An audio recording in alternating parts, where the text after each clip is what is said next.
Hello everyone, मैं हूं सचिन और आप सबका बहुत बहुत स्वागत है मेरे इस यूट्यूब चैनल में। और आज हम लोग देखिए अकाउंट्स में सीखने वाले हैं कि किस प्रकार से हम ग्रॉस प्रॉफिट निकालेंगे या ग्रॉस लॉस निकालेंगे या नेट प्रॉफिट निकालेंगे या फिर नेट लॉस निकालेंगे। और साथ ही साथ हम लोग देखेंगे कि कॉस्ट ऑफ गुड्स का सोल्ड कैसे निकाला जाता है।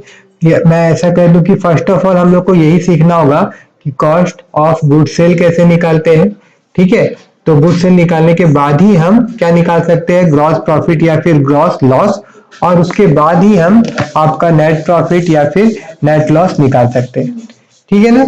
और यहाँ पे और कुछ बातें हैं जो मैंने लिख के रखा है, पहले मैं आपको समझा देता हूँ। नेट सेल का मतलब क्या होता है कि ड्यूरिंग द अकाउंटिंग पीरियड जितना भी आप लोग कैश सेल किए रहेंगे या फिर क्रेडिट सेल किए रहेंगे वो सबको हम लोग क्या करेंगे, जोड़ेंगे। और जो भी सेल रिटर्न हुआ रहेगा उससे हम लोग घटा देंगे तो हम लोग को क्या मिल जाएगा, नेट सेल मिल जाएगा। फिर कॉस्ट ऑफ गुड सेल क्या होता है कि देखिए पहले से जो हमारे पास सामान अवेलेबल होगा उसको हम लोग ओपनिंग स्टॉक बोलते हैं। Opening stock plus net purchase को जोड़ना होगा और साथ ही साथ डायरेक्ट एक्सपेंसेस को भी जोड़ना होगा। तो ये हमारा नेट परचेज हो जाएगा, जिससे हम लोग क्या करेंगे, क्लोजिंग स्टॉक घटा देंगे। तो इसका जो अमाउंट मिलेगा वो क्या हो जाएगा, वो हो जाएगा आपका कॉस्ट ऑफ गुड सोल्ड। ठीक है, हो सकता है कि अभी ये सब बात आप लोगों को समझ में नहीं आ रहा होगा, मगर एग्जाम्पल के थ्रू सारा चीज मैं क्लियर कर दूंगा। बट अभी सबको आपको नोट कर लीजिएगा, है ना। कॉस्ट ऑफ गुड सोल्ड को ही मर्चेंडाइज कॉस्ट भी कहा जाता है। ठीक है, अब रहा बात है कि डायरेक्ट एक्सपेंसेस, कौन सा एक्सपेंसेस को लेना है। वैसा एक्सपेंसेस को हम लोग लेंगे जिसका डायरेक्ट रिलेशन परचेस के साथ होता है। जैसे कि एक्सपेंस ऑन परचेस, जब आप कोई चीज खरीद रहे हो उस समय जो भी एक्सपेंस हुआ है परचेस के ऊपर में, वो एक्सपेंस डायरेक्ट एक्सपेंस होता है। और साथ ही साथ उस चीज को आप गोडाउन तक ला रहे हैं तब तक आप जो भी खर्चा किए रहेंगे ना, तो वो आपका क्या होगा, डायरेक्ट एक्सपेंसेस होगा। साथ ही साथ expense to make goods ready for sale, कोई भी गुड्स को आप बनाने में जितना भी खर्चा किए हैं that is your direct expenses. Operating expenses क्या होता है, तो ऑपरेटिंग एक्सपेंसेस मतलब उन एक्सपेंसेस को बोलते हैं जैसे कि आप दुकान में जहां पे सामान रखे हैं ना, तो उस सामान को बेचने के लिए आप जो जो खर्चा कर रहे हैं, जैसे कि एडमिनिस्ट्रेशन एक्सपेंसेस हो गया, सेलिंग एक्सपेंसेस हो गया, डिस्ट्रीब्यूशन एक्सपेंसेस हो गया, फाइनेंस एक्सपेंसेस हो गया, मेंटेनेंस एक्सपेंसेस हो गया, ये सारा ऑपरेटिंग एक्सपेंसेस कहलाता है। और एक बार मैं फिर से अगर पीछे लेके चल जाऊं आप लोगों को, तो ग्रॉस प्रॉफिट निकालने के लिए क्या करना पड़ता है, जितना भी आप सेल किए हैं उससे क्या करेंगे हम लोग, कॉस्ट ऑफ गुड्स को माइनस कर देंगे। अगर लॉस होता है तो इसको उल्टा कर देंगे, कॉस्ट ऑफ गुड्स को हम लोग नेट सेल से माइनस कर देंगे। नेट प्रॉफिट निकालने के लिए क्या होगा कि जो हम लोग ग्रॉस प्रॉफिट निकाले रहेंगे, तो ग्रॉस प्रॉफिट से जितना भी हम लोग का ऑपरेटिंग एक्सपेंसेस हुआ रहेगा वो हम लोग अगर घटा दे तो क्या हो जाएगा, नेट प्रॉफिट मिल जाएगा। उसके बाद में नेट लॉस अगर कैसे निकालेंगे, अगर ऑपरेटिंग एक्सपेंसेस जो है ना, जो ऑपरेटिंग एक्सपेंसेस है उससे ग्रॉस प्रॉफिट हम लोग घटा देंगे तो नेट लॉस निकल जाएगा। ओके, चलिए अब ये पूरा चीज को हम लोग एक एग्जांपल के थ्रू समझेंगे। अभी यहाँ पे देखिए, मान लीजिए, और ऐसे भी अगर आप उड़ीसा बोर्ड के स्टूडेंट हैं तो आपके बुक का ही एक एग्जांपल है। Sahu, mister Sahu of Baleshwar is running A showroom and dealing in readymade garment. ठीक है, उनका कुछ ट्रांजेक्शन दिया हुआ है। ट्रांजेक्शन क्या क्या मैं आपको बता देता हूं। जैसे कि उनके पास में ओपनिंग स्टॉक है, उनके पास में ओपनिंग स्टॉक है। कितना रुपया का ओपनिंग स्टॉक है, उसके उनके पास में ओपनिंग स्टॉक 10,000 का है।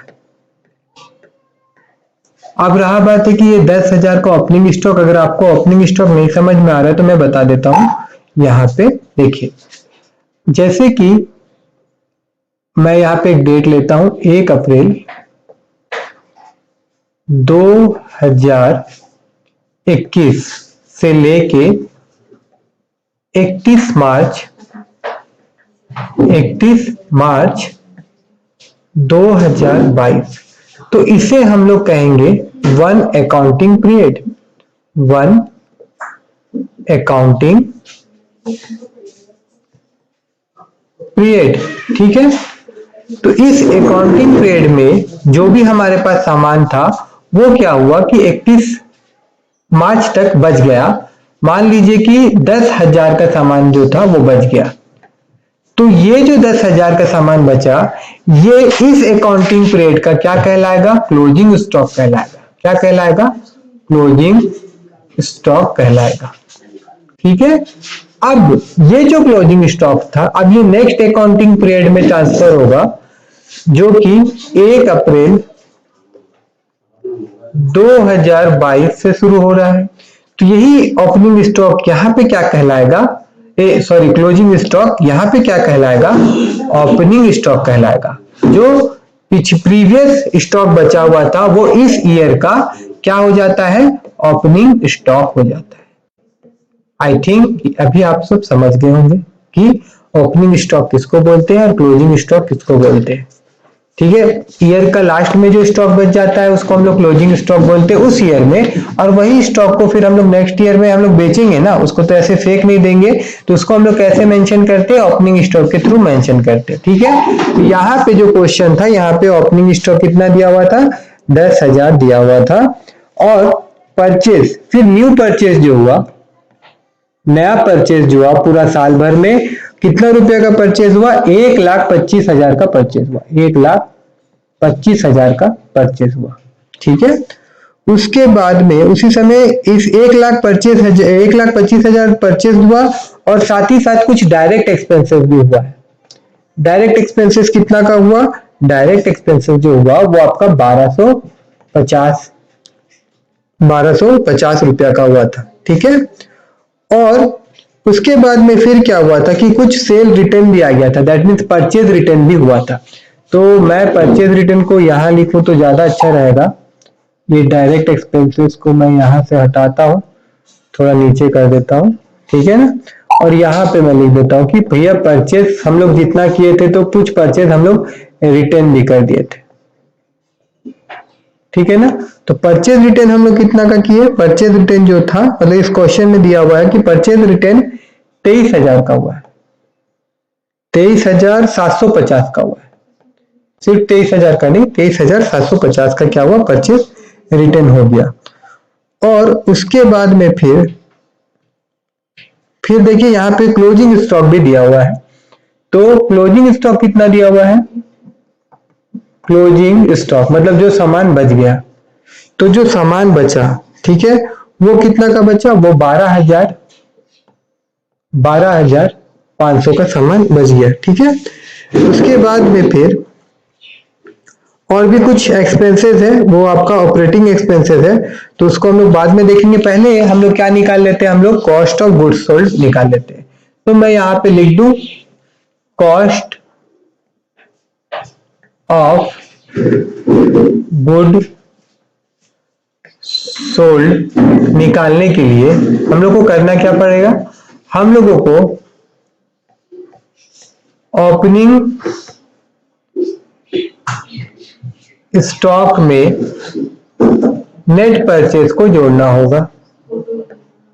अब यहां पे मैं नेट परचेज लिख रहा हूं, क्यों? मैं बता देता हूं। नेट परचेज का मतलब हुआ परचेज माइनस परचेज रिटर्न, मतलब जितना हम लोग परचेज किए थे और जितना रिटर्न किए थे, परचेज से परचेज रिटर्न को हम लोग माइनस कर देंगे अगर, तो वो हमारा नेट परचेज कहलाएगा। और साथ ही साथ फिर हम लोग को क्या करना पड़ेगा? प्लस डायरेक्ट एक्सपेंसेस, और फिर माइनस कर देंगे हम लोग क्लोजिंग स्टॉक। क्लोजिंग स्टॉक को हम लोग माइनस कर देंगे। ठीक है। ऐसा करने से हमारा कॉस्ट ऑफ गुड सोल्ड जो है वो निकल जाएगा। इसको मैं यहां रख देता हूं ऐसे करके। और अभी मैं आपको दिखा रहा हूं। देखिए हमारे पास ओपनिंग स्टॉक कितना था, मैं डायरेक्ट यहाँ पे शॉर्ट में लिख देता हूँ cost of good sold that is equal to opening stock कितना का है? 10,000। इसमें हमको क्या जोड़ना है? Net purchase. तो नेट परचेज अगर मैं यहां निकाल दूं तो पहले ही net purchase which is equal to purchase minus purchase return. ठीक है। परचेज कितना का हुआ? 1,25,000 का, और परचेज रिटर्न कितना का हुआ, परचेज रिटर्न हुआ है 23,750 का। ठीक है, तो मैं यहाँ पे कैलकुलेटर डायरेक्ट यूज कर लेता हूँ ताकि कोई गलती का गुंजाइश ना हो। देखिए, ठीक है, तो 125,000 इसको अगर हम लोग मल्टीप्लाई कर देते हैं, माइनस कर दे 23,750 से, तो हम लोग को कितना मिल रहा है, हम लोग को मिल रहा है आपका 110,1250। ठीक है, तो यहां पे मैं डायरेक्ट लिख देता हूं, नेट परचेज कितना हुआ 101,250। ठीक है, उसके बाद फिर हम लोग इसमें डायरेक्ट एक्सपेंसेस को ऐड कर देंगे। डायरेक्ट एक्सपेंसेस कितना है 1250, 1250। ठीक है, और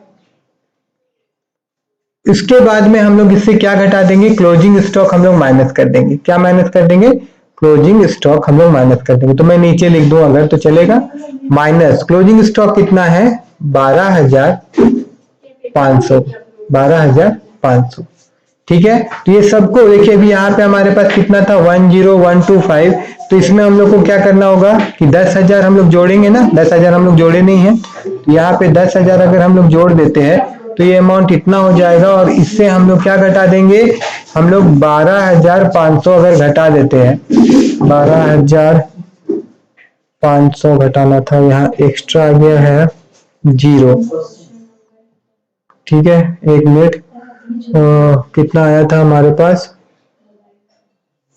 1,0,0,0, 10,000, 10,000 में हम लोग जोड़ देंगे 101,250, और फिर जोड़ देंगे हम लोग कितना 1,250। ठीक है, तो इतना आया, और इसमें से हम लोग कितना घटा देंगे 1,250, हाँ, और इक्वल टू, तो ये आ जाएगा हमारे पास कितना, ये आ जा रहा है आपका 1,00,000। तो ये जो 1,00,000 आया है, ये क्या है हमारा, ये हमारा, ये जो 1,00,000 आया ना, कितना आया है, हाँ 1,00,000, ये निकल गया हमारा cost of good sold. I hope कि आप सबको कॉस्ट ऑफ गुड सोल्ड निकालने आ गया होगा। अब हम लोग को क्या निकालना है, हम लोगों को निकालना है ग्रॉस प्रॉफिट। क्या निकालना है, ग्रॉस प्रॉफिट। तो ग्रॉस प्रॉफिट के लिए क्या करना पड़ेगा, कॉस्ट, क्या बोलते, सेल जो हुआ था, तो यहाँ पे मैं क्वेश्चन में देख लेता हूँ एक बार कि यहाँ पे सेल दिया हुआ है। तो क्वेश्चन में यहाँ पे सेल कितना दिया हुआ है,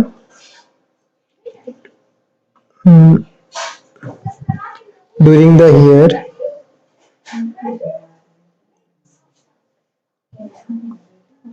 हाँ यहाँ पे देखिए, ही सोल्ड द गारमेंट, 1,30,000 का यहाँ पे सोल्ड दिया हुआ है। एक चीज यहाँ पे मैं गलत लिख दिया हूँ, कहाँ गया, नहीं नहीं ठीक है, एक मिनट, यहाँ पे ये जो था क्लोजिंग स्टॉक था हमारा, ठीक है, क्लोजिंग स्टॉक था 1250, हाँ, सेल दिया हुआ है यहाँ पे, मेंशन कर देता हूं मैं इधर।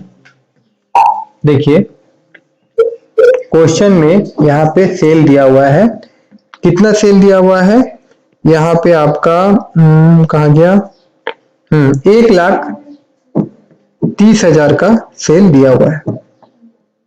ठीक है ना, तो अब हम लोग क्या करेंगे, ग्रॉस प्रॉफिट के लिए क्या करना पड़ेगा, sale minus cost of good, cost of good sold. तो सेल कितना है 1,30,000, तो इससे हम लोग घटा देंगे कॉस्ट ऑफ गुड सोल्ड को, तो वो कितना निकला था 1,00,000। ठीक है, तो ये कितना हो जाएगा, ये हो जाएगा आपका 30,000। तो 30,000 जो मिला हम लोग को, ये हम लोग का क्या है, ग्रॉस प्रॉफिट है। ये क्या है हमारा ग्रॉस प्रॉफिट। अब हम लोग को निकालना क्या है, इसको मैं छोटा कर देता हूं थोड़ा, ऐसे करके, ऐसे ऐसे ऐसे ऐसे ऐसे, और फिर मैं इसको ऐसे ले जाता हूं और यहाँ पे रख देता हूं। ठीक है ना, तो ग्रॉस प्रॉफिट हम लोग का निकल गया। अब हम लोग को निकालना है नेट प्रॉफिट। नेट प्रॉफिट, तो नेट प्रॉफिट क्या होता है? नेट प्रॉफिट होता है आपका gross profit, gross GROSS, gross profit minus operating expenses. Operating expenses कह लीजिए या इनडायरेक्ट एक्सपेंसेस कह लीजिए, ठीक है ना। तो अब यहाँ पे हमारे पास कुछ डाटा दिया हुआ है, तो वो डाटा मैं यहाँ लिख के सबको सॉल्व करूंगा। इसके लिए मैं इसको यहाँ पे खाली कर देता हूँ जगह पे।